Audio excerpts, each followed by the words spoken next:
Just a few hours ago. Join me now once again from outside the White House, NBC's Mariana Tincio. And we should note here, President Trump not in town for this weekend's rally. He is at his Mar-a-Lago estate. Mariana?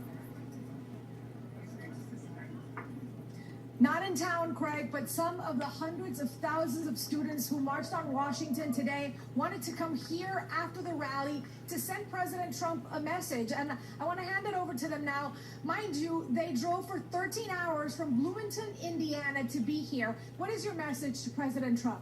Our message is basically that the future of our country is not controlled by the person in the White House, but rather the person in the mirror.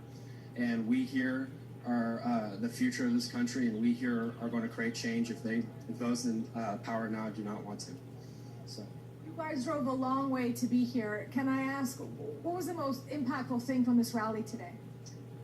The most impactful thing for me was seeing all the students speak up and how much of a student-led thing this was. And it wasn't just a bunch of adults speaking up. It was students talking and saying what they want to see and how they want to see it, and they were telling stories of the shootings, and they were telling their legislators, we're the future, we're going to vote, and that they're kind of telling them, like, this is who we are, this is what it's going to be, like, we're going to come, yeah. And they're going to come and they're going to vote, Craig. Can I just, with a show of hands, show our Craig Melvin, who here will be voting for the first time this November?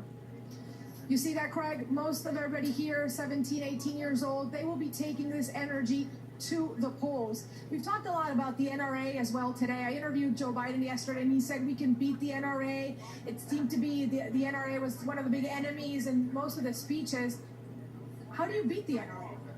Well, we need to show them that it's not going to be enough for them to pass small changes or say that they can't do anything. We're going to prove to them that we're not going to stop until there's actual change, until we're going to vote them out of office. We are the leaders of tomorrow, and if they don't meet our needs, then we're going to change it and find the people who will. President Trump, who you're directing part of your comments right now to, he passed the School Safety Act. Was that enough for you guys? What are your thoughts on what you saw coming from the White House? I think it was merely just a show. It was sort of something to get people off his back, and there was not much heart behind it. The things that were passed in that gun safety legislation or whatever it was, it wasn't anything that was going to prove to help anyone. It's been proven to not be effective, and whatever he says is probably going to be backed by the NRA. And once he gets the NRA off his back and starts doing things on his own, then we'll start to believe that he really wants to change this growing issue.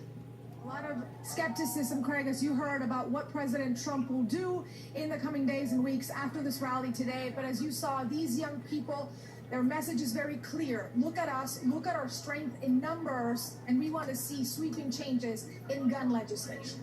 Craig? Mariana Tincio, just a few blocks away there at 1600 Pennsylvania. Thank you. And a big thanks to all those young people behind you as well.